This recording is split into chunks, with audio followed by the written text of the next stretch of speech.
ton amour parfait et sans condition repousse mes limites, change ma vision. Tout est accompli, tu as donné ta vie. Bonté radicale, ta grâce a tout changé. Oh, confonds-moi par ta réalité, donne-moi l'audace de crier.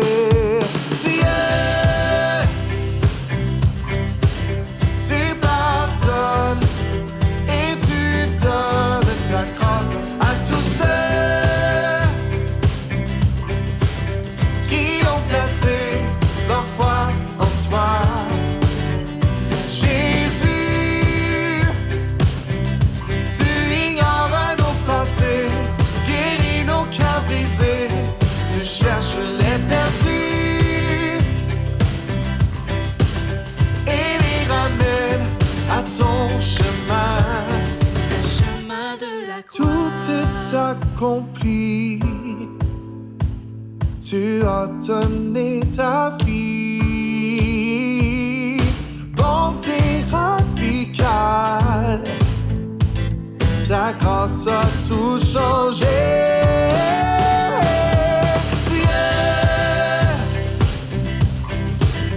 Tu pardonnes et tu donnes ta grâce à tous ceux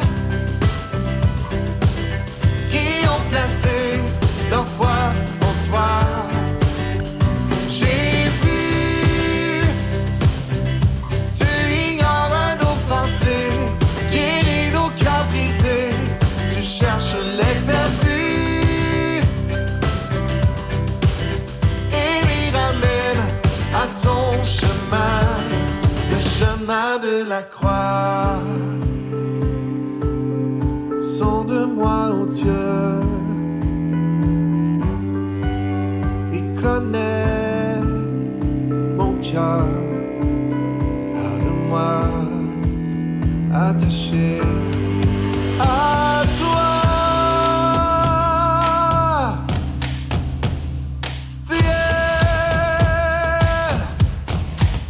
Tu pardonnes et tu donnes ta grâce à tous ceux qui ont placé leur foi en toi. Jésus, tu ignores nos passés, guéris nos cœurs brisés, tu cherches les perdus et les ramènes à ton chemin, le chemin de la croix. Homme de douleur, fils de Dieu, trahi par les siens, le fardeau de notre péché sur Jésus fut posé.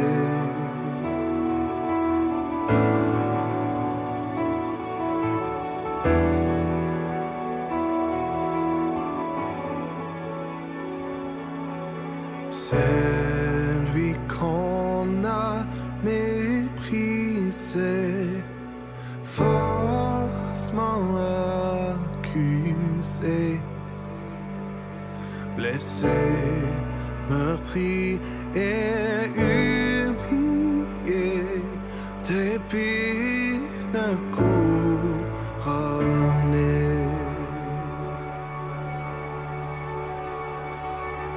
Oh, cette croix, ma rédemption, où ton sang coula pour moi, que mon âme s'écrie Alléluia,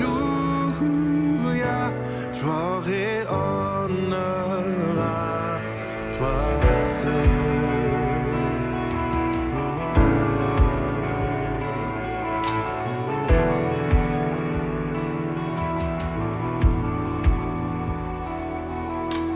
venu du ciel sur la terre pour nous réconcilier,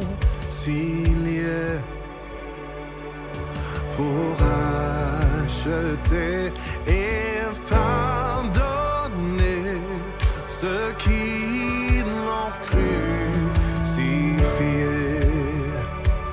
Oh, cette croix, ma rédemption, où ton sang coula pour moi, que mon âme s'écrie Alléluia,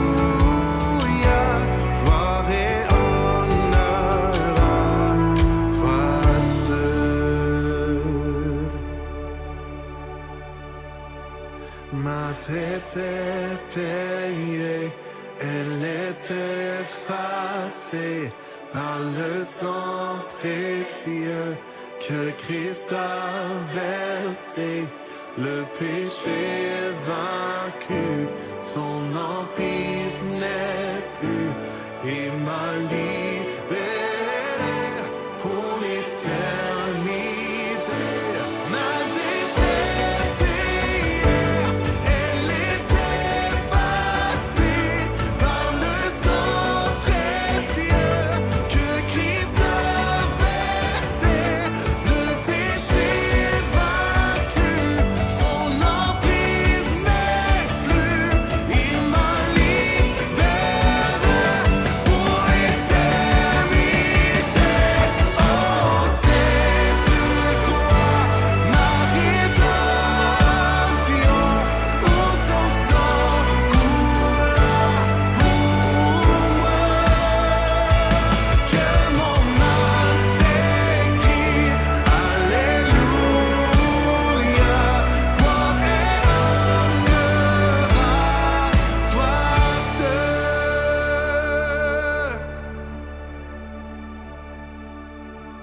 La pierre a été coulée, on voit le tombeau vide.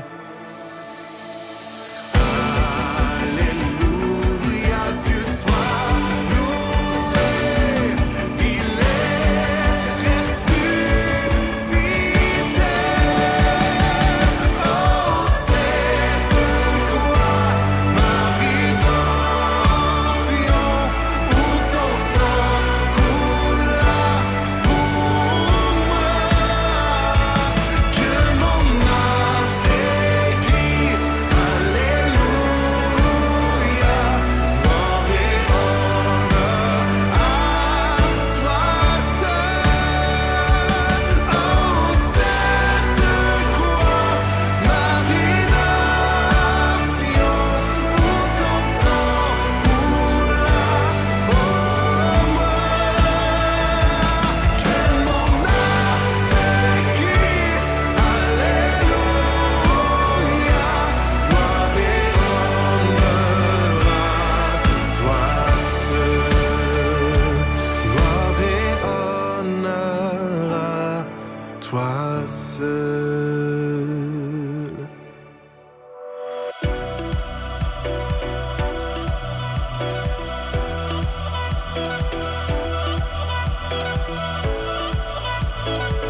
effacées, mes peurs et mes chaînes sont enlevées. En Jésus, je suis libre. J'étais un enfant de la colère, maintenant aimé par le Père. En Jésus, je suis libre. Élève-toi, car toi seul est puissant, toi seul est couronné. À toi revient la gloire. Élève-toi.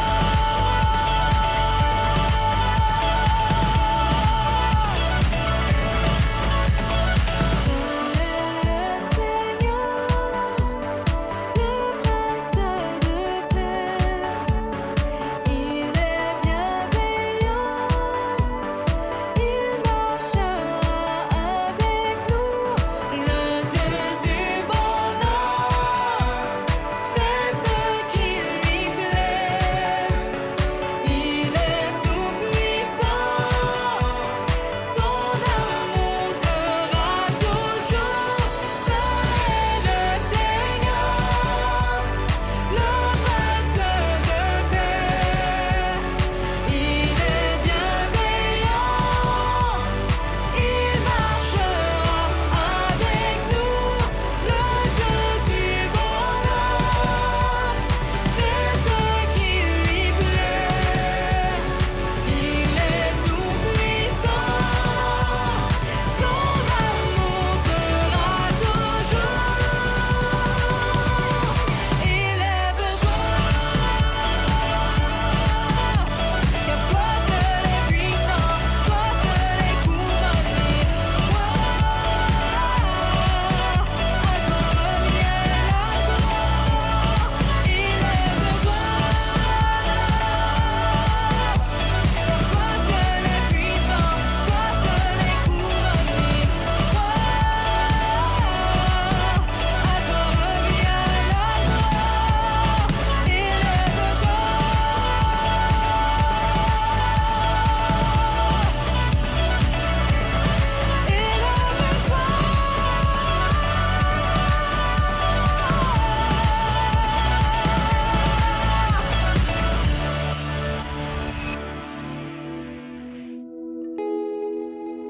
Bon dimanche tout le monde, on vous souhaite vraiment un bon matin, c'est Benjamin. Véronique, Et ce matin, on va vous lire le psaume 28. Psaume de David. Éternel, c'est à toi que j'écris, mon rocher. Ne reste pas sourd à ma voix, de peur que si tu t'éloignes sans me répondre, je ne sois semblable à ceux qui descendent dans la fosse. Écoute la voix de mes supplications quand je crie à toi, quand j'élève mes mains vers ton sanctuaire.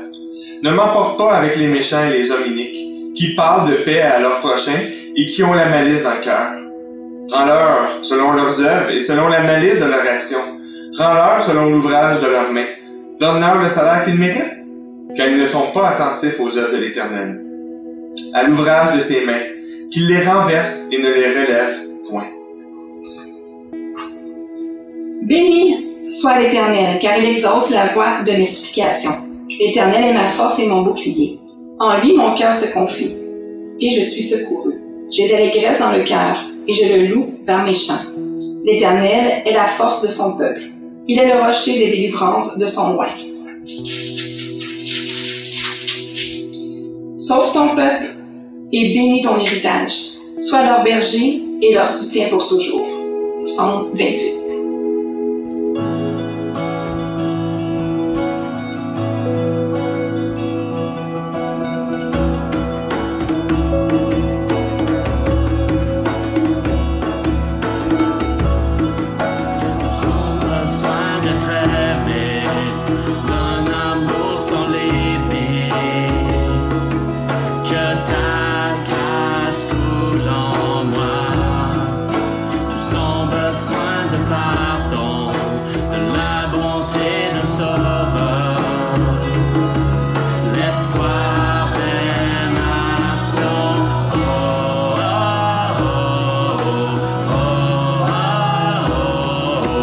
Sauve, il déplace les montagnes.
Bonjour tout le monde. J'ai le plaisir de vous accueillir ici.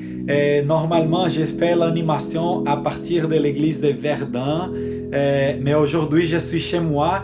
J'aimerais vous accueillir avec un beau bonjour. C'est le dimanche, c'est le moment de célébrer notre moment ensemble, les rassemblements ensemble en ligne de ces 4 congrégations, Église 21 au centre-ville, Église Les Clochers dans la région de Vaudreuil-Soulanges, Église Connexion dans la région du centre du Québec, Plessisville, Victoriaville et l'Église de Verdun. Chers amis, aujourd'hui, nous allons continuer notre cheminement dans la parole de Dieu. On vient de terminer la série Réconciliation. Quelle joie d'avoir pris position, de parler de réconciliation avec 4 piliers de l'Évangile au milieu de cette confusion qui vient avec les souffrances et la discrimination qui existe dans notre société. On sait que cette discrimination fait partie de nous aussi et nous avons cheminé pendant 4 dimanches pour que nous puissions vraiment nous rapprocher de l'amour de Jésus là-dedans. Ok. Aujourd'hui, on se lance dans la nouvelle série qui s'appelle Mixtape été 2020. Nous allons avoir les meilleurs de chaque prédicateur, des différents prédicateurs de ces différentes congrégations. Puis je crois que ça va être vraiment super. Donc j'aimerais vous accueillir et vous dire un super beau bonjour. Chers amis, c'est important pour vous, quand on participe du rassemblement, de vraiment interagir. Je sais que les gens là d'Église Connexion prennent des photos de où ils sont dans la maison, avec qui ils sont, puis ils envoient tout ça les uns aux autres. Pour vous, du clocher d'Église 21 au centre-ville et de l'Église de Verdun, participez dans le chat. C'est le moment de dire bonjour, c'est le moment de texter vos amis qui ne sont pas là encore pour les inviter tout le monde à être ici ensemble dans ce moment des rassemblements que nous avons au dimanche. C'est important pour nous d'utiliser très bien le chat pour s'encourager, pour se dire des bonjours, c'est encourager à participer vraiment. Et aussi, c'est important de participer dans la prière. Si vous êtes dans la plateforme Church Online, il y a une possibilité de demande de prière. Puis on a une équipe qui est là pour prier pour vous. On veut aussi vous rappeler que si vous êtes dans la plateforme Church Online, il y a les notes de la prédication d'aujourd'hui qui sont dans l'onglet Notes. Ok? Chers amis, aujourd'hui, nous allons avoir une personne incroyable. Il s'appelle Nathan Husser. Il est un missionnaire de la France, un missionnaire de Mission Québec, l'organisation que je sers avec du leadership pour qu'on puisse vraiment voir l'évangile rayonner au Québec. Et Nathan vient de la France, il est maintenant missionnaire en action dans l'implantation d'églises qui se passe au Clocher, les Clochers, dans la région de Vaudreuil-Soulanges. On veut vraiment accueillir Nathan aujourd'hui. C'est un jeune homme avec beaucoup d'amour pour le Québec, un cœur pour la mission au Québec. Et puis, je vous encourage beaucoup à faire attention à sa prédication et participer aussi dans les moments de louange. Hein. C'est le moment, j'ai dit, moi puis Tati, chez nous, on tape les mains, on participe, on célèbre ça. Et c'est le moment de chanter, c'est le moment d'exprimer notre joie devant Dieu, de prier, de lire la parole. Pour les annonces, petit détail encore, c'est important que vous allez dans les plateformes de votre congrégation locale, soit des pages Facebook, soit des bulletins hebdomadaires. Allez-y là-bas pour trouver toutes les informations par rapport aux annonces de cette semaine. Donc encore, je veux vous accueillir, vous dire un bonjour, c'est beau dimanche matin et que Dieu vous bénisse. Donc on va partir dans les louanges, on va partir dans la prédication, puis je reviens à la fin encore dans l'animation avec vous. Que Dieu vous bénisse. À bientôt. Hey, bonjour tout le monde, bonjour Église 21, Église Connexion, Église de Verdun et Église Le Clocher. C'est vraiment un plaisir pour moi d'être ce matin avec vous et de vous apporter ce que Dieu m'a mis à cœur. J'espère que vous êtes bien installés chez vous parce qu'on va sauter assez rapidement dans le vif du sujet. Ma première question pour vous, c'est est-ce que vous connaissez Julia Roberts? Julia Roberts, c'est une actrice, une comédienne de renommée mondiale. Et un des films qui l'a fait découvrir, en fait, le film qui l'a propulsé sur la scène internationale, ça s'appelle au Québec Une jolie femme. Sinon, le vrai titre du film, c'est Pretty Woman. Je suis sûr qu'il y en a certains d'entre vous qui l'ont déjà regardé. Et je veux pas spoiler pour ceux qui n'ont pas encore regardé le film, mais je vous invite à aller le voir. Mais dans le fond, l'histoire de ce film, c'est une femme, en fait Julia Roberts qui joue cette femme-là, une prostituée, dont la vie va être complètement bouleversée après sa rencontre avec un jeune homme d'affaires très riche. En gros, elle change radicalement de vie, elle passe de prostituée à princesse, de fille de rue à femme d'un grand homme. Et pourquoi je vous parle de ça ce matin, c'est peut-être pas adapté pour un dimanche matin de parler de ce genre de film hollywoodien, mais d'une part parce que j'aime ce genre d'histoire où une seule rencontre peut changer la destinée de quelqu'un pour tout le reste de sa vie, mais plus profondément encore parce que cette femme, cette histoire, ce film me fait penser à un personnage biblique qui s'appelle Rahab. Rahab la prostituée. Et quand je dis personnage biblique, c'est pas pour parler d'une mythe ou d'une légende à propos de qu'est-ce qu'on peut lire dans la Bible, parce que les personnages bibliques, pour moi, ils ont réellement existé, et pour l'Église et les chrétiens en général, la Bible, c'est pas un paquet de légendes, de mythes, de principes, mais c'est un ensemble d'histoires vraies avec des personnages qui ont vraiment existé. Plus que ça, je crois pas juste que la Bible est seulement vraie, mais je crois aussi que c'est la parole de Dieu, que c'est la vérité et que ce qu'elle contient, c'est pas juste bon pour nous enseigner des principes, pour nous donner certaines valeurs morales, pour nous enseigner. Mais en fait, la Bible, pour moi, c'est un livre qui est capable de transformer nos vies. Et c'est ma prière ce matin, alors qu'on va ouvrir cette histoire ensemble. Mon but, c'est pas de vous transmettre plus de connaissances, de vous transmettre des éléments culturels ou historiques pour étayer votre culture.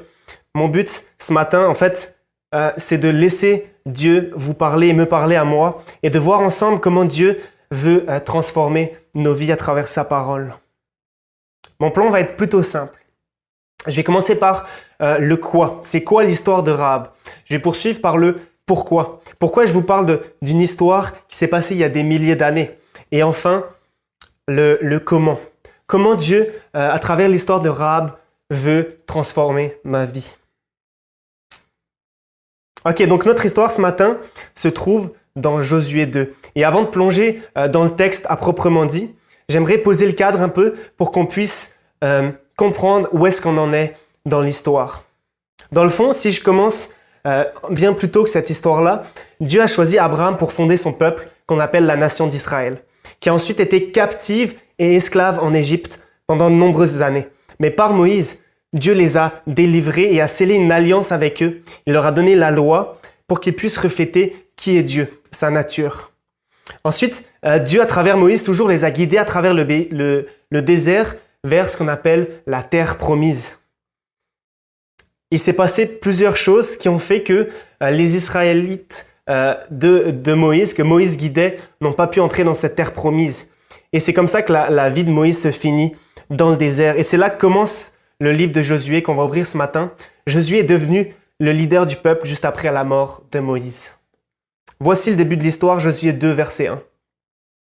Josué, fils de Nun, fit partir secrètement de Sittim 2 espions en leur disant « Allez explorer le pays, en particulier Jéricho. » Ils partirent et arrivèrent dans la maison d'une prostituée de nom de Rahab, et ils y couchèrent. Ok, donc Josué envoie des espions à Jéricho parce que c'est la première grande ville une fois que tu traversais le fleuve du Jourdain. Josué savait que s'il pouvait se rendre à cette ville et la conquérir, ce serait comme si le pays était divisé en deux et qu'il pourrait d'abord conquérir le nord puis le sud du pays très facilement. Il a écrit qu'il a fait partir secrètement des espions. Parce qu'on sait que la première fois, quand Moïse lui a envoyé 12 espions, ils ont été envoyés et sont revenus sans foi mais avec peur.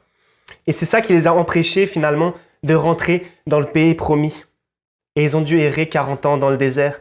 Je pense que c'est pour ça que Josué fait ce move un petit peu discret pour pas attirer trop l'attention, puis pour pas trop rappeler qu'est-ce qui s'était passé à l'époque. En tout cas, bref, ces espions ils choisissent d'aller chez Rahab pour différentes raisons. Rahab, elle habite dans la muraille. En fait, la muraille de Jéricho était comme faite avec 2 gros murs et des murs perpendiculaires entre. Ce qui faisait qu'il y avait plusieurs habitations tout autour de la ville. Et pourquoi c'était intéressant pour les espions d'aller à cet endroit-là chez Rahab? Rahab, elle habitait dans cette muraille. Et de cette muraille, on pouvait voir tout l'intérieur de la ville, tout ce qui s'y passait, comment c'était construit, comment c'était défendu. Mais plus que ça, les espions savaient que en allant chez Rahab, de par son métier, ils auraient accès à des informations très spécifiques. Rahab, qui croisait beaucoup de personnes de différents rangs sociaux, savait beaucoup de choses sur comment la ville fonctionnait, comment le pouls de la ville finalement. C'est la meilleure place pour obtenir les informations, sauf que finalement ils sont remarqués par le roi et le roi envoie des soldats chez Rahab pour vérifier ça. Alors Rahab, elle les cache et quand les soldats arrivent et l'interrogent, elle fait juste dire que ces espions-là sont déjà sortis de la ville, ils ont eu le temps de s'échapper et les soldats se mettent à leur poursuite. Sauf que les espions sont en ce moment même cachés sur le toit de la maison de Rahab. Voilà pourquoi Rahab agit comme ça. Toujours dans Josué 2. Avant que les espions se couchent, Rahab monta vers eux sur le toit et leur dit « Je le sais, l'Éternel vous a donné ce pays. La terreur que vous inspirez s'est emparée de nous, et tous les habitants du pays tremblent devant vous. En effet, nous avons appris comment, à votre sortie d'Égypte, l'Éternel a asséché devant vous l'eau de la mer des roseaux, et comment vous avez traité les 2 rois des Amoréens, et que vous avez exterminés. En l'apprenant, nous avons perdu courage, et notre esprit est abattu devant vous. Car c'est l'Éternel, votre Dieu, qui est Dieu en haut, dans le ciel, et en bas sur la terre. » La première chose qu'on remarque, c'est que Rahab a entendu des histoires, elle a reçu des informations à propos du peuple d'Israël et de leur Dieu. Et c'est pas juste elle qui les a reçues, ces informations, mais c'est tous les habitants de Jéricho. Et c'est pour ça qu'ils sont dans la peur. Alors que 40 ans plus tôt, les espions qui étaient envoyés par Moïse sont dans la peur lorsqu'ils voient les habitants de Jéricho, lorsqu'ils voient les habitants de tout le pays de Canaan. Et c'est à cause de ça qu'ils désobéissent à Dieu. Mais cette fois-ci, ce sont les ennemis du peuple de Dieu qui ont peur. Et j'aime remarquer à quel point mettre Dieu dans l'équation, ça change tout. Si tu as des grands ennemis, des grandes épreuves, c'est peut-être que ton Dieu est trop petit. Mais si tu crois que ton Dieu est grand, si tu as un Dieu assez grand, tes ennemis ou tes épreuves rapetissent, diminuent. Deuxièmement, elle l'entend, mais aussi elle croit à ce qu'elle entend. Verset 8, elle dit « Je le sais ». Elle aurait pu dire « Je pense que, j'espère que, je crois que ». Il y a écrit « Je sais ». Et elle aussi appelle Dieu, il est Dieu dans les cieux et sur la terre. Et cette expression, cette façon d'appeler Dieu, elle est 3 fois dans toute la Bible. C'est Moïse qui a appelé Dieu comme ça et Salomon, en plus de Rahab. Avant même l'entrée des Hébreux dans le pays promis, Rahab déclare sa foi. Une foi qui est basée sur ce qu'elle entend, sur des histoires qui datent de plus de 40 ans en arrière, peut-être qu'elle n'était même pas née, sur des histoires qu'elle n'a pas vécues elle-même. Elle croit. Alors que même certains Hébreux du peuple d'Israël, ils ont vécu cette délivrance d'Égypte, ils ont vécu cette traversée dont elle fait mention, cette traversée de la mer des roseaux. Ils ont vécu ces batailles-là gagnées par le peuple, mais ils n'ont pas eu la foi au moment de rentrer dans le pays promis. Et c'est une vérité encore aujourd'hui pour nous. Si ta foi, elle dépend uniquement des choses visibles, des choses qu'on peut voir, qu'on peut palper, des miracles, alors si ces signes-là viennent à manquer, ta foi disparaît ou en tout cas elle souffre. Mais la Bible nous dit ça. La foi vient de ce qu'on entend, et ce qu'on entend vient de la parole de Dieu. Rahab a entendu ce que Dieu a fait, ce que Dieu a dit, et elle a placé sa foi en lui. Troisièmement, elle a entendu, elle a cru, mais elle a aussi agi, elle a démontré. Elle a caché les espions au risque de sa vie. Elle les a aidés à s'enfuir et juste avant ça, elle leur a demandé d'être sauvée, elle et sa famille. Regardez ce qu'elle demande. Et maintenant, je vous en prie, jurez-moi par l'Éternel que vous aurez pour ma famille la même bonté que moi pour vous. Donnez-moi l'assurance que vous laisserez vivre mon père, ma mère, mes frères, mes sœurs et tous les leurs, et que vous nous sauverez de la mort. Ces hommes lui répondirent, nous le jurons sur notre propre vie si vous ne divulguez pas ce qui nous concerne. Voici de quelle manière nous nous acquitterons du serment que tu nous as fait faire. À notre entrée dans le pays, attache ce cordon de fil rouge à la fenêtre par lequel tu nous fais descendre, et rassemble avec toi dans la maison ton père, ta mère, tes frères et toute ta famille. Donc ce qu'ils lui disent ici, c'est la chose suivante. La seule manière d'être sauvé de la destruction de cette ville, c'est de faire pendre une petite cordelette rouge à la fenêtre pour que le jugement de Dieu passe au-dessus de cette maison. Ça me fait vraiment penser à ce qui s'est passé lors de la Pâque, avant la sortie d'Égypte, quand les Israélites ont peint leurs linteaux et leurs cadrans de porte avec du sang d'agneau pour que le jugement passe au-dessus de leur maison, pour être préservés de Dieu. Ok, donc Rahab, elle a caché les espions, elle les a aidés à s'enfuir. Elle a suspendu sa petite corde déjà en avance, mais elle a aussi aidé sa famille. Regardez sa demande au verset 13. « Donnez-moi l'assurance que vous laisserez vivre mon père, ma mère, mes frères, mes sœurs et tous les leurs. » Elle est concernée par le salut des autres. Et ça, c'est le principe d'être sauvé. Quand tu comprends vraiment ce que c'est le salut, quand tu goûtes à ce qui est tellement précieux et tu ne peux pas t'imaginer ne pas le partager. Tu veux être sauvé, mais tu veux ça aussi pour tous ceux qui t'entourent, pour tous ceux que tu aimes. La suite de l'histoire, je vais vous la faire en accéléré.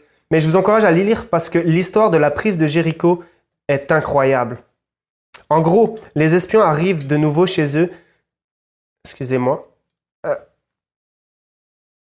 Et ils racontent à Josué tout ce qui s'est passé, tout ce qu'ils ont pu vivre.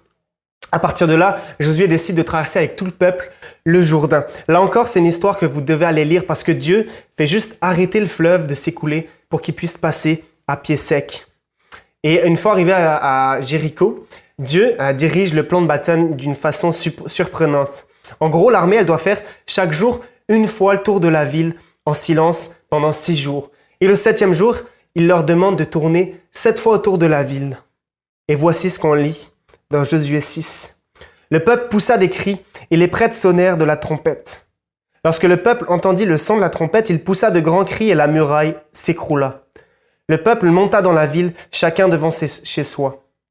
Ils s'emparèrent de la ville et la vouèrent à la destruction, en le passant au fil de l'épée tout ce qui s'y trouvait. Hommes, femmes, enfants, vieillards, jusqu'aux bœufs, aux brebis et aux ânes. Ok, peut-être qu'en lisant ça, on peut se demander pourquoi Dieu est si cruel, pourquoi Dieu est si violent, pourquoi il veut anéantir toute une ville et en fait, pourquoi il veut anéantir tout le pays promis finalement.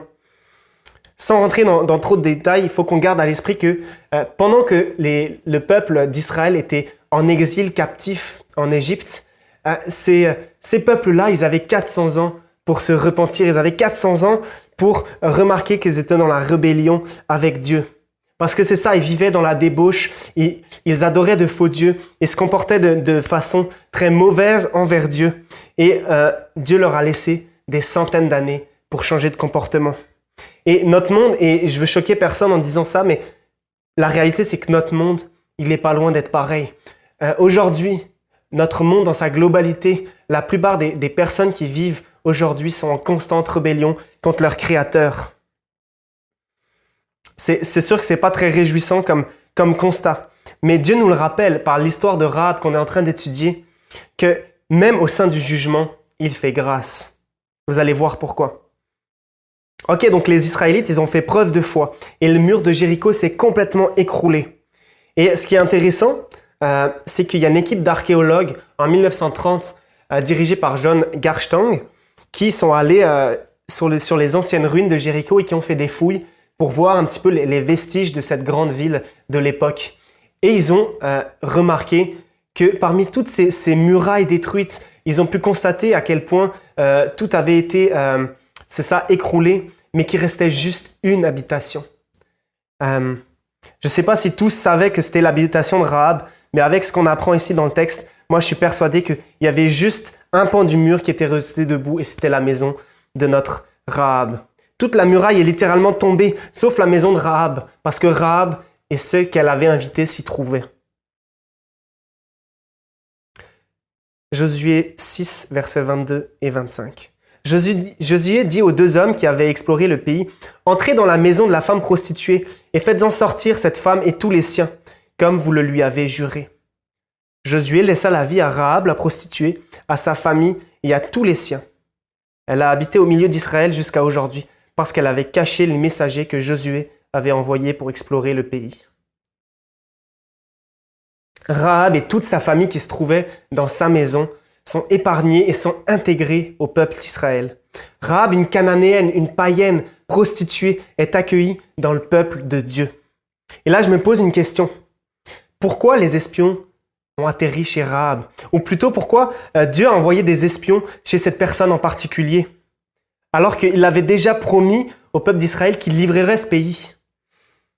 Et ce n'est pas écrit dans la Bible, mais j'ai comme le sentiment que Dieu a envoyé ces 2 espions pour que cette femme et sa famille soient sauvées. Vous savez à quoi ils ont servi ces espions dans la prise militaire de la ville? Je vous ai raconté comment ça s'est passé. On peut voir que des espions là, ça a servi absolument à rien. Dieu a fait que les murailles s'écroulent entièrement.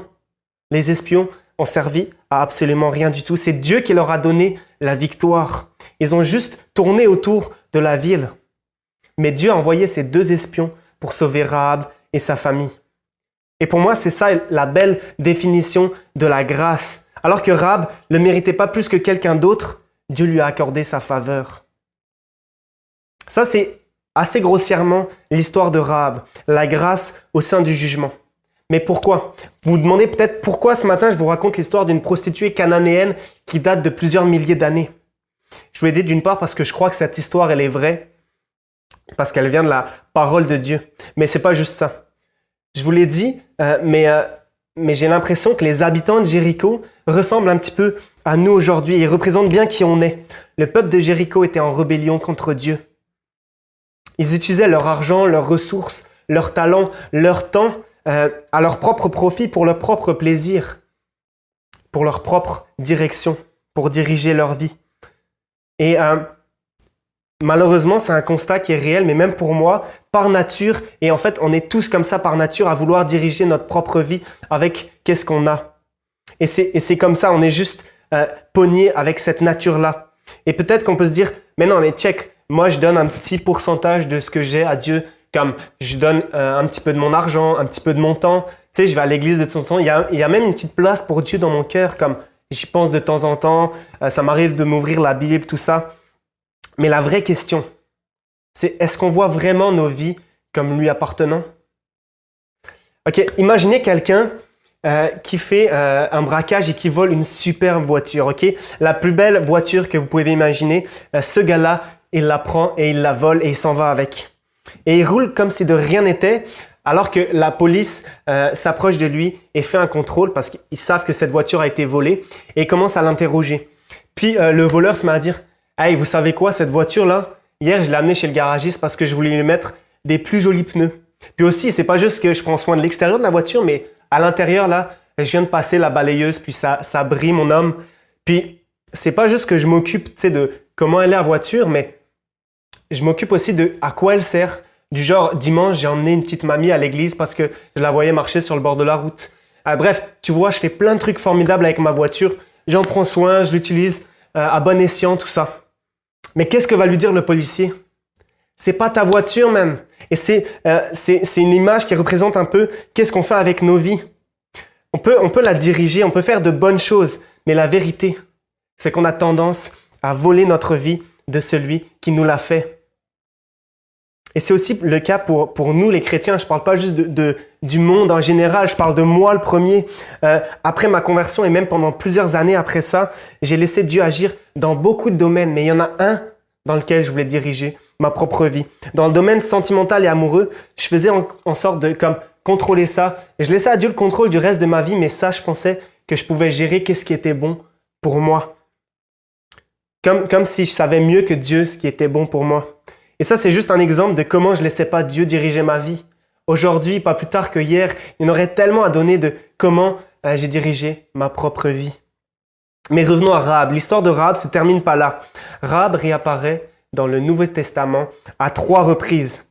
Et c'est ça que j'aime avec la Bible, c'est que ce n'est pas juste comme un registre, un ensemble de plein d'histoires par rapport, écrites par des auteurs différents à des époques différentes, sur des continents différents. Mais la vérité, c'est que la Bible, c'est un tout très cohérent. Et cette Rahab qu'on découvre dans l'Ancien Testament, on la retrouve dans le Nouveau Testament. À plusieurs reprises, notamment dans Hébreux 11, qu'on appelle le chapitre des héros de la foi. Voilà ce qu'on dit à propos de Rahab dans ce chapitre. C'est par la foi que Rahab, la prostituée, n'est pas morte avec les non-croyants, parce qu'elle avait accueilli les espions avec bienveillance.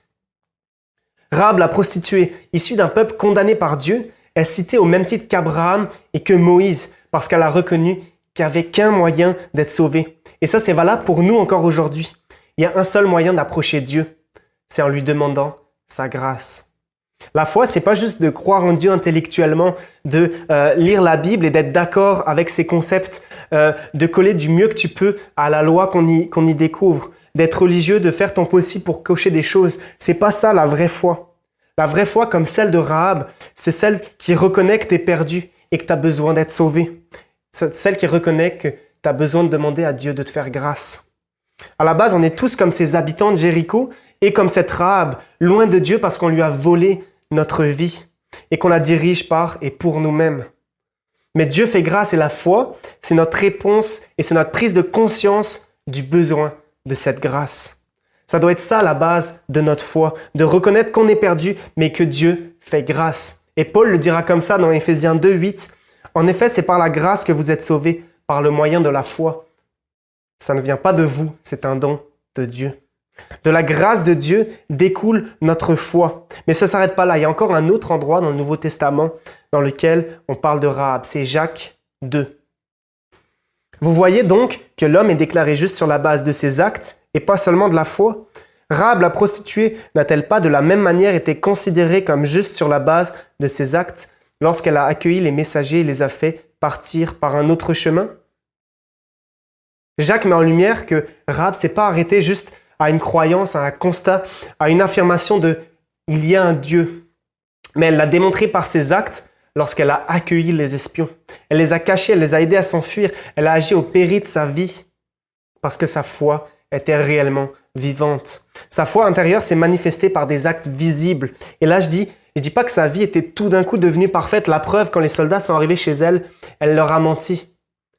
Mais je dis que on est témoin chez Rahab d'une transformation radicale, d'un changement de cœur vrai et visible comme dans la vraie vie. De la grâce découle la foi et de la foi découlent les œuvres. Et j'en arrive à ma dernière partie, comment?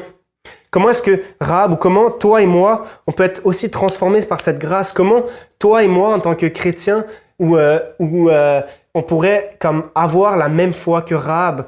Comment on pourrait nous aussi être cités dans les héros de la foi et avoir des actes qui sont tels que ceux de Rahab?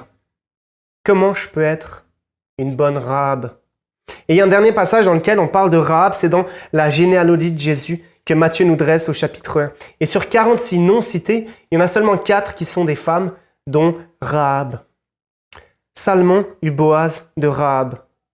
Salmon d'ailleurs, petite parenthèse, c'est pas dit dans la Bible, mais dans les traditions juives, on considère que Salmon, ça serait un des 2 espions qu'il avait visité.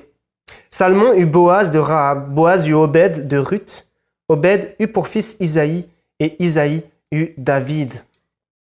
Il n'y a plus écrit Rahab la prostituée. Elle est dans la lignée royale de David, un des plus grands rois d'Israël. Donc elle est considérée maintenant comme une princesse. Elle est passée de Rahab la prostituée à Rahab la princesse, de Rahab l'ennemi d'Israël à Rahab l'arrière-grand-mère du roi David.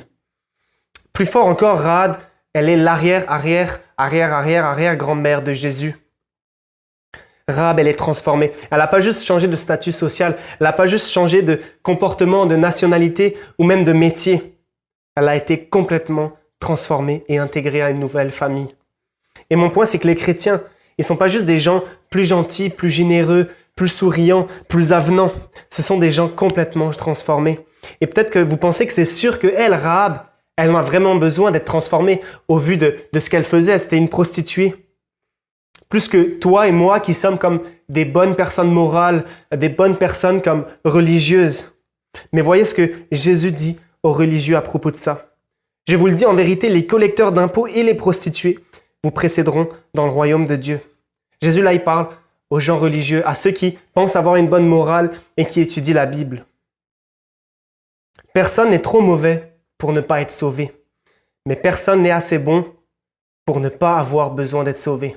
Ok, je la répète. Personne n'est trop mauvais pour ne pas être sauvé. Mais personne n'est assez bon pour ne pas avoir besoin d'être sauvé. Ok, mais qu'est-ce que vient faire Jésus dans cette histoire de Rahab? En fait, Rahab, c'est pas juste l'ancêtre généalogique de Jésus. L'histoire de Rahab, elle n'est pas relatée dans l'Ancien Testament juste pour pouvoir la pluguer dans la généalogie de Jésus.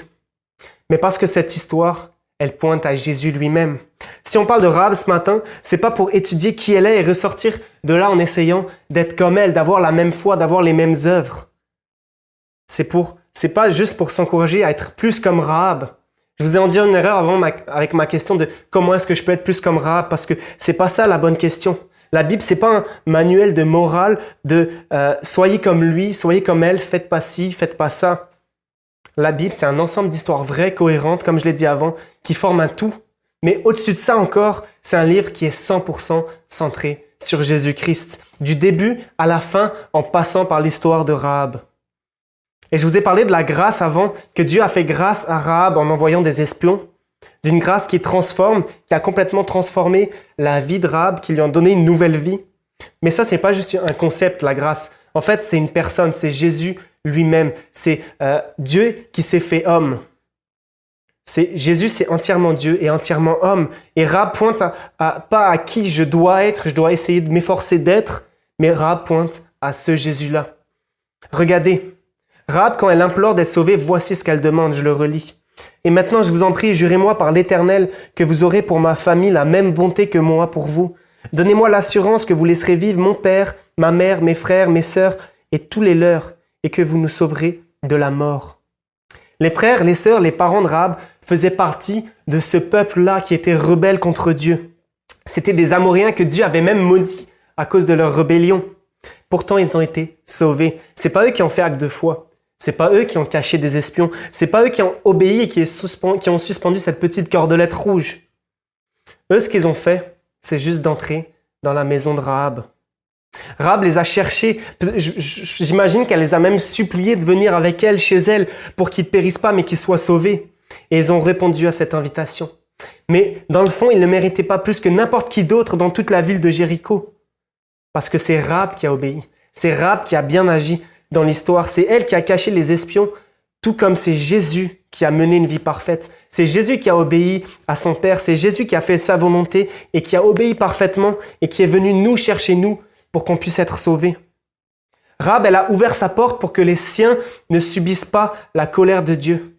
Mais Jésus lui a dit, « Je suis la porte, et il n'y a que par moi que vous aurez accès à Dieu. » Rahab, elle a risqué sa vie pour sa famille. Jésus, il a donné la sienne pour que toi et moi, on puisse être sauvés. Rahab a suspendu cette cordelette rouge pour que les siens puissent être délivrés du jugement de Dieu. Jésus, lui, a fait plus fort. Il s'est suspendu lui-même volontairement à une croix, cloué sur le bois, pour que toi et moi, on puisse, ceux qui croient en lui, puissent avoir la vie sauve. Pour que le jugement de Dieu passe au-dessus et que tu puisses, toi aussi, intégrer sa famille. Et comment je réponds à ça? Comment je réponds à la grâce, à cet acte d'amour démesuré par la foi en Jésus? Si tu places ta foi en Jésus, tu es sauvé du jugement de Dieu. Tu es sauvé de la conséquence de tes péchés, de ta rébellion, mais tu es aussi sauvé de la puissance du péché dans ta vie en ce moment.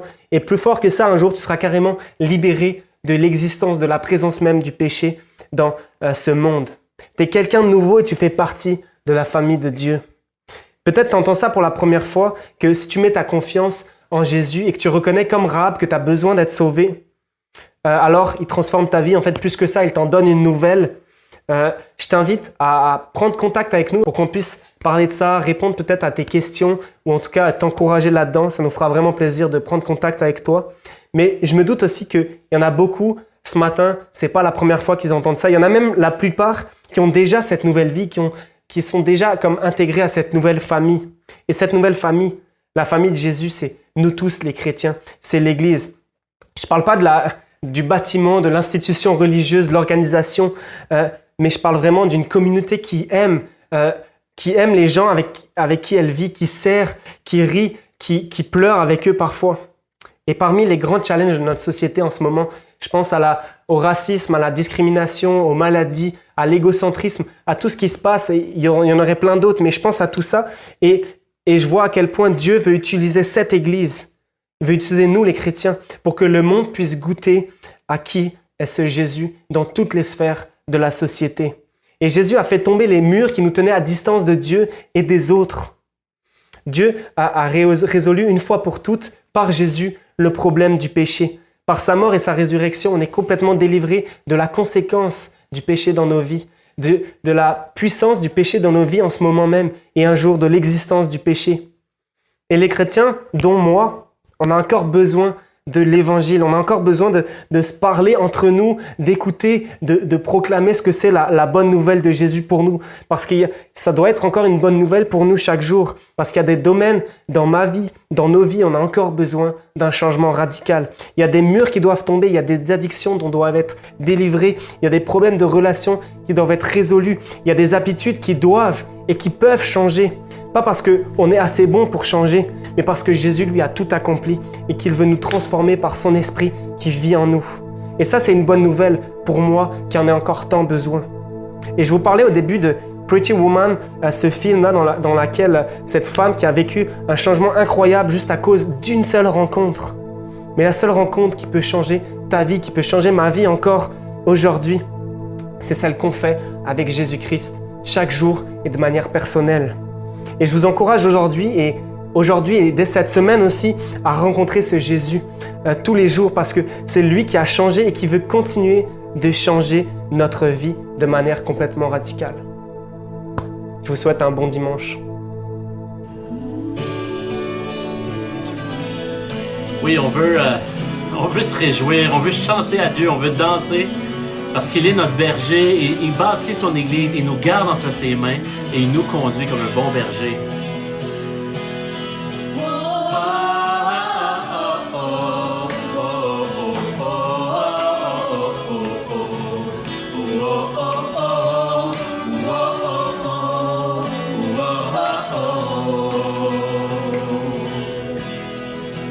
L'Éternel est mon berger, de rien je ne manquerai. Oh mon âme, chante mon âme, pas à pas il me conduit, au bord des eaux calmes je le suis. Oh mon âme, chante mon âme, oui toujours le bonheur et la grâce m'accompagneront devant sa face.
célébrer Dieu, dire à notre âme, bénis l'Éternel, mon âme, qu'on puisse le chanter ensemble.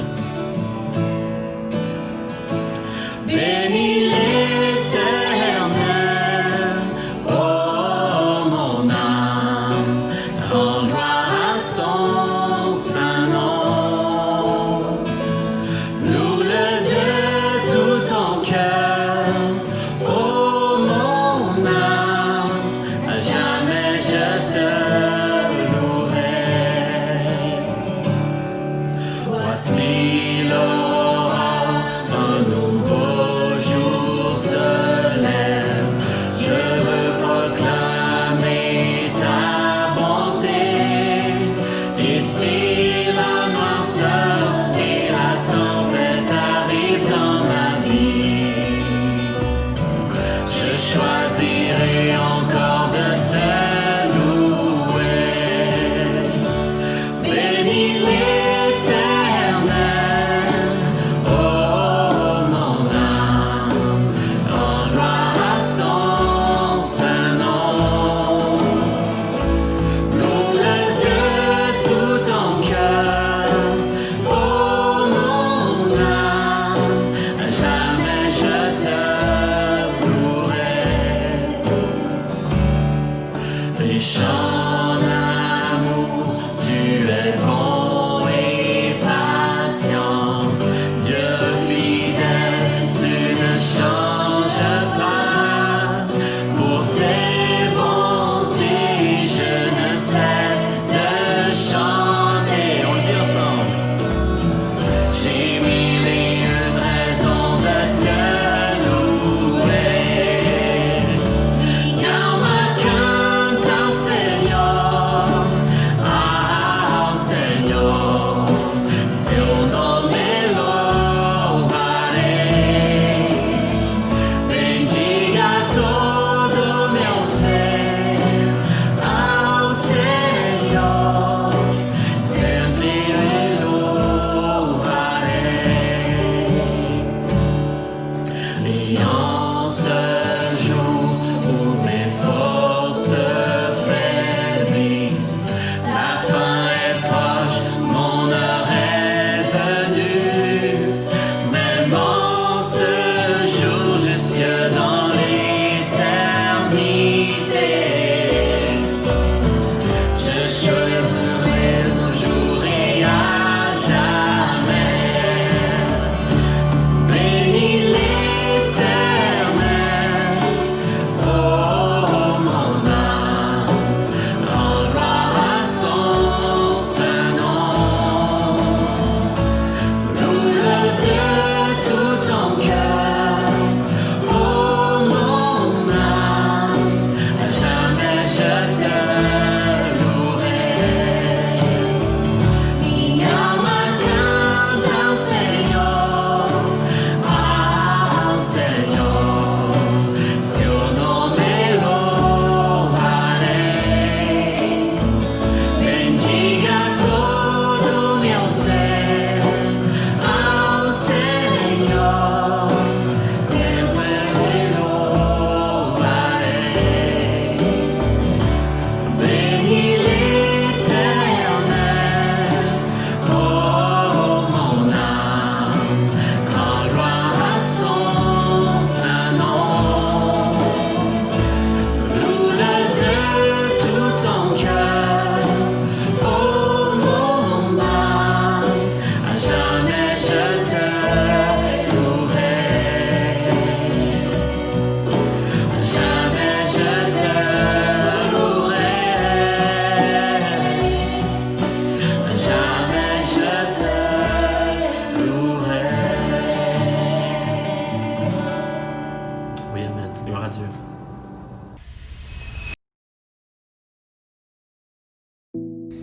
Bon, les amis, encore une fois, je suis là avec vous. J'aimerais commencer par remercier Nathan Husser de nous avoir partagé cet message encourageant. Quand je vois que Rahab a été utilisée par Dieu, une femme qui vient d'un arrière-plan plein de péchés, mais Dieu l'utilise pour une belle œuvre, pour bénir beaucoup de personnes. Ça me fait penser à moi, ça me fait penser à vous. Nous sommes des personnes qui nous avons péché, nous étions perdus, mais Dieu nous utilise puis décide de changer notre vie. Dieu décide de nous utiliser et de vaincre nos péchés et de nous transformer. Chers amis, c'est beaucoup d'encouragement ça. Merci Nathan Husser pour ton beau message.